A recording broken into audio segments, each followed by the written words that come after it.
саудада анау Африкадан 1 ай, 2 ай жүріп кемемен тасу барысында жеткен құлдардың барлығы ит жанды, жаңағы ауруға, неше түрлі асқазан ішегі аурулар, неше түрлі аштық, неше түрлі сұмдық, ыстық белдеу ауруларына шыдамды. Яғни өлмей жеткен құлдардың тұқымы болғандықтан, сол өлмей жеткен ит жанды құлдар менен өлмей жеткен иммунитеті, дене қуаты күшті еркек құлдар мен әйел құлдардың араласуынан қазіргі тұтас Америка құрлығында құлдар қалыптасты. Ал бұлардың барлығының әлемдік деңгейде спортта мықтылығы, олардың барлығы дене физиологиялық көрсеткіші жағынан сұрыпталған.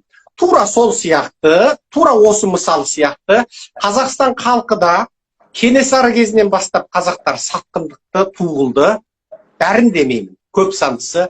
Қазақтың соңғы ғаны, Шыңғысханның ұлы, Жошыдан жалғасқан бұндай билік жүйесі әлемде, жер жүзінде тек Англияда, Ұлыбританияда ғана.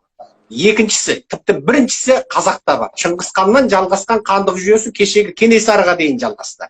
Бұндай жалғасқан атадан балаға жалғасқан хандық жүйе, билік ауысуы жер шарында басқа қауымдарда болған жоқ. Ал сол Кенесарыға қазақ қайтты. Ұлын әскерге бермеді, жасаққа берген жоқ. Малын жаңағы салыққа бермеді. Кенесары қашқанда орыс қуды. Сонда қазақты қайтты. Барлық жаңағы арғыныңды, найман керейіңді, кіші жүзіңді, ұлы жүзіңді, барлық руларын ыстық ошақты шапыраштың бәрінен бір-бір аға сұлтан тағайындады. Кешегі Қараның тұқымы, яғни билікте тек қана кеңесші, тағы басқа бізде айтқанда министр, орынбасар министр, немесе облыс әкімі сияқты деңгейінде болатын рудың ақсақалдары, жаңағы серкелері, енді Кенесарыны орыс қуылған кезде қуанды. Олардың бәрі бір-бір Құнанбай сияқты аға сұлтан боламыз деді. Абайдың әкесі Құнанбай сонда Кенесарыны қуған орыстың әскеріне қол бастады. Оны ақтауға келмейді.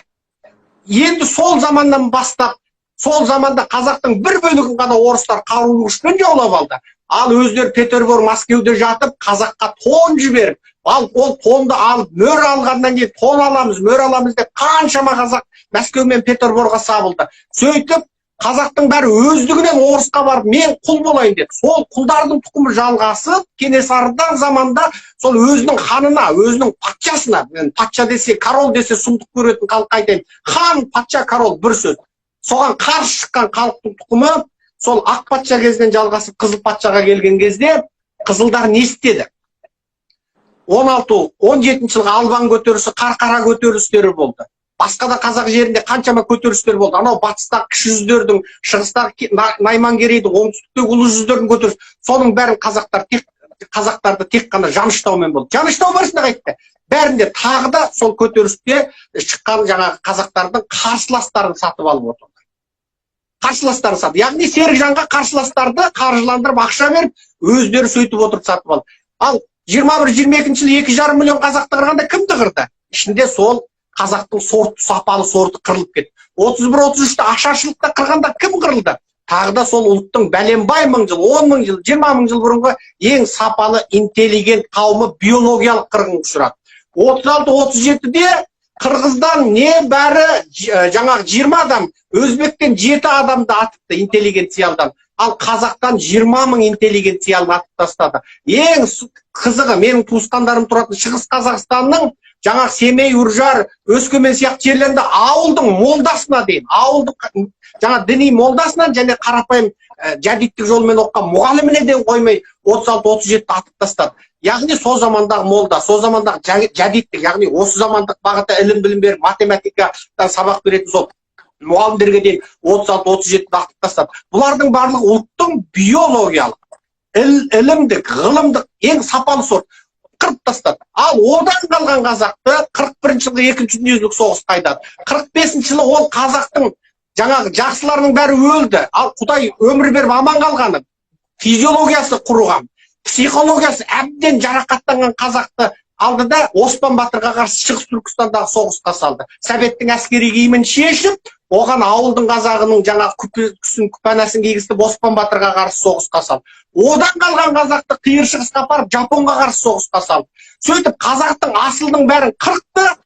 Ал одан кейінгі сталиндік заман, одан кейінгі басқа заманның барлығында тек қана кім сатқын болады, кім билікті мақтайды, кім компартияның жырын жырлайды, ол ақын жазушы болады, жақсы өмір болады. Ал кімде ұқсамаған көзқарас болады, оның барлығы тек қана жанышталады, тіпті ұрпағына дейін құртып жіберіп отыр. Мысалы, Алаш арыстарының ең соңында Қызылорысты бойындадым, болды, жеңілдім, бағындым дегеніне қарамай, олардың ұрпақтарына дейін қырып тастап жіберіп отырды.